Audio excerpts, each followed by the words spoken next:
Sometimes on the homestead, you find that happy little accidents occur. Things that you didn't intend, but have great and very beneficial consequences. I'd like to show you one right now. So we're here at our little medicinal garden, and this is our rosemary plant. We've had a lot of problems propagating rosemary in the past. Every little plant that we get seems to die, but this one has taken off and we're really excited about it. Heidi makes some great rosemary bread. We use it in the brine for our Thanksgiving turkey. But that's not really the reason I wanted to show you our rosemary today. I found something recently that is a really neat little hack that I didn't even know happens. So our rosemary plant grows downwards on these branches. And as it touches near the ground, look what happens to it. And I didn't know that this happened with rosemary. I'm familiar with the process, but not with this plant specifically. Look at this. As it gets close to the ground, it actually grows roots out of the branches. It's actually growing a new baby rosemary plant. I'm going to put that back in there. This is called layering. And layering is something that nature does in plants, especially woody plants that grow close to the ground. I didn't know that rosemary did it, but I can use this, and I want to show you how to use this to your benefit. Save a lot of money in buying baby plants and propagating a whole big garden. Now I filled this little pot with potting mix. You can use compost, you can use sand as well, just a moist and loose soil. And then what I'm going to do is I'm going to take this little plant and I'm going to pull it back up here. I want to be very careful not to hurt those roots.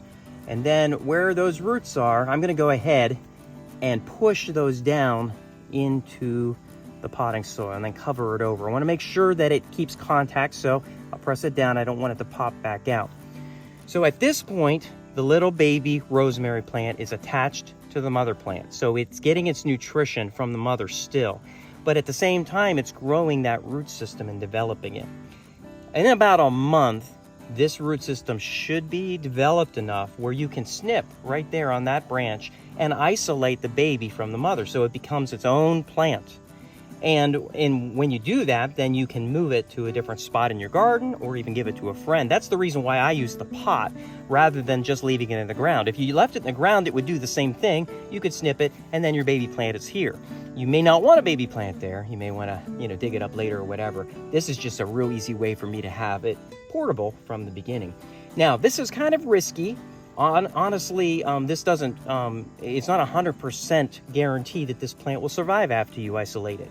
A lot of gardening is experimental, and so it's worth trying because obviously this is a natural and free process. And you can propagate your garden and make it bigger just by doing this.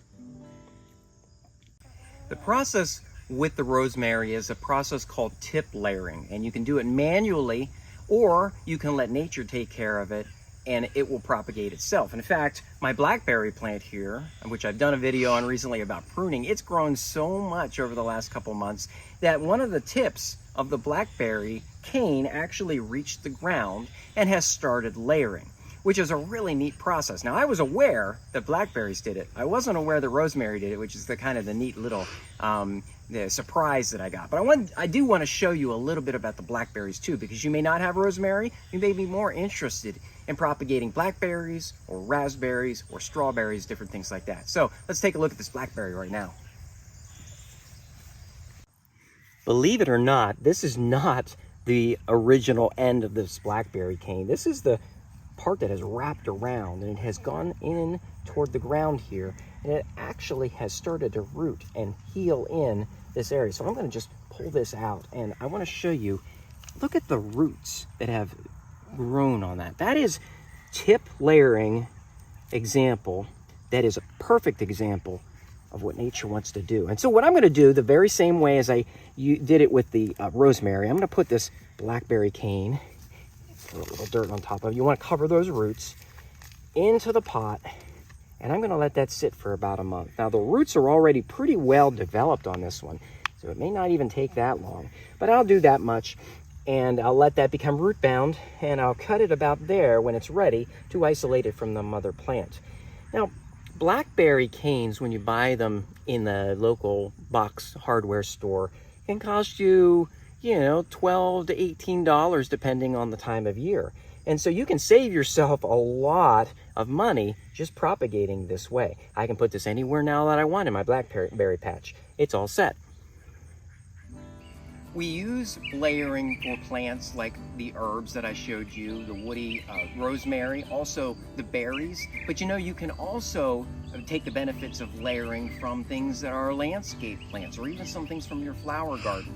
If it's a woody plant that has branches, aerials that go close to the ground, typically they will propagate by layering. And I want to show you a little bit about this forsythia here. I'm going to go ahead and do a layering process with this forsythia bush.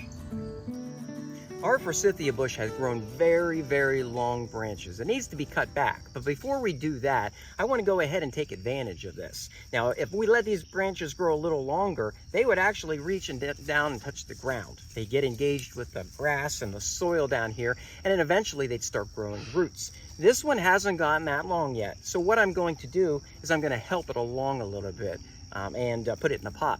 You can do this now with other plants, landscape plants like Abelia. You can do it with rhododendrons, and there are many others. If it's a woody plant that has low-growing branches that tend to go toward the ground, you typically can layer with them. All right, so I'm going to use my Leatherman, this knife here, and I'm going to start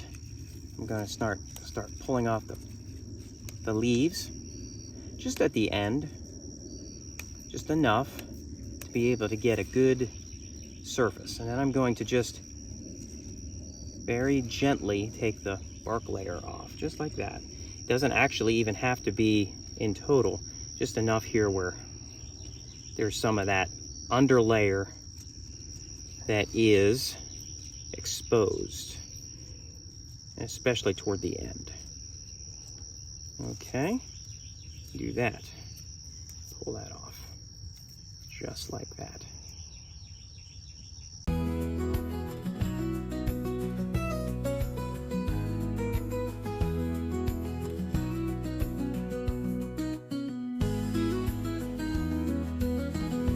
Well, that is my happy little accident with the tip layering of our rosemary. I'm glad that I was able to share with you how you can layer different plants in your garden, both to save money and to expand your abundance. So, have a great day.